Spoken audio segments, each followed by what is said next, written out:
Today, I want to tell you about a German composer by the name of Felix Mendelssohn. Now, he grew up in Hamburg, Germany in 1809 in a very wonderful family. They were highly cultured, they were very intellectual, they were really into arts, and his parents made sure that he was very educated, that because they valued that there was language and art and literature and all of that. Now, his mother was also a musical, and she started teaching him by the time he was 6, and then he was very good. So by the time he was 7, they got other teachers in, and then he started learning piano with others, but then he also started learning composition pretty early on. He was not the only prodigy in the family, however. He had a sister, and we're going to make a video about her another time because she's a composer all in her own right. Now, he, back to Felix, was incredibly gifted. And by the time he was 12, 13, he'd already made quite a few compositions for symphonies, for chamber ensembles. He'd even written some scenes for operas, and he just kept on going.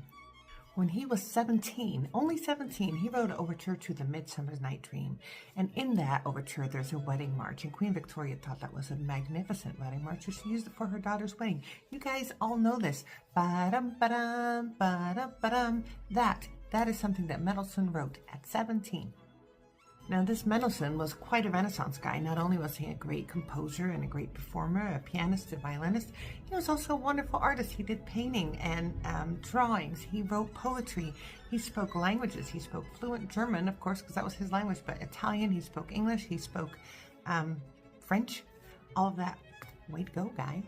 Now, their parents were really great. His parents were wonderful. They weren't very pushy. They were very supportive, but they didn't need his father was a very wealthy banker. They didn't need the money. So they allowed him to just go at his own pace and explore what he wanted to. There was no pressure. They didn't say, no, you can't do that. You have to be a doctor. No, they said, go for it. But also take your time. And that helped him tremendously. He got a very good, solid foundation.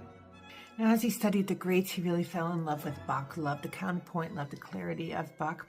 And after Bach died, his choral work kind of fell into obscurity. People weren't really doing it much, but not Mendelssohn. He loved it. And so he was the first one to conduct St. Matthew's Passion by Bach since Bach had died.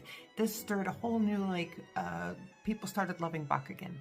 He opened doors like, hey, remember this guy? And we still listen to him now. Another thing he did was he really shaped the role of the conductor nowadays.